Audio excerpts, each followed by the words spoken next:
So here's three wide receivers I have as sleepers heading into week 11. The first guy, Sammy Watkins of the Kansas City Chiefs, and we haven't seen Watkins now for 4 or 5 weeks. He's been out of the lineup with that hamstring injury, and now he's coming back in a plus matchup for Kansas City versus the Las Vegas Raiders. It's an indoor game. Watkins, I think he'll be 100% in this one.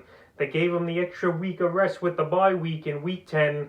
The Chiefs, they're coming out for the win this week. They were embarrassed by Vegas at home in week 6, and Vegas celebrating all over Arrowhead. And Sammy Watkins, Patrick Mahomes trusts him. If you're going to want a guy in an offense that scores a lot and he's going to have a role, you definitely trust Watkins. And he could be a sneaky flex, or if you're in a deep league where you play a lot of positions or whatever the case is, Sammy Watkins, he's not a bad guy as a sleeper this week, and I could see him go for 60, 70 yards and a touchdown in this one. So Sammy Watkins is the first guy. The second guy is Denzel Mims of the New York Jets. I like the Jets matchup in this one.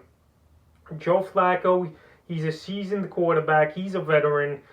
We saw him play well versus the Patriots a few weeks ago where he went for 260 and 3 touchdowns. He was targeting a Mim. Mim had 4 targets. 4 catches out of the 8 targets for 62 yards. Mims, he passes the eye test. He's a big receiver, 6'3". He's a good matchup.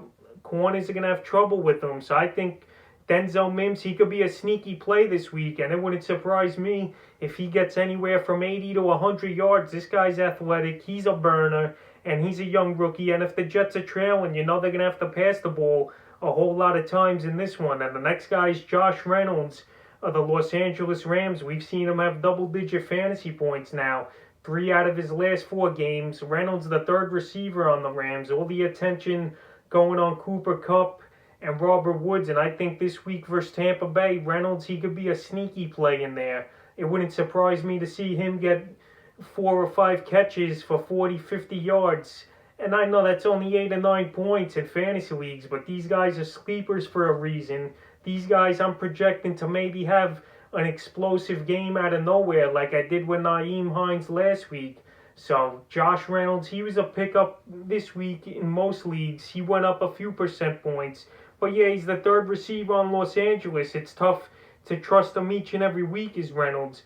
But I wouldn't be surprised if he does find the end zone in this game. So that's 3 wide receivers I have as sleepers heading into week 11.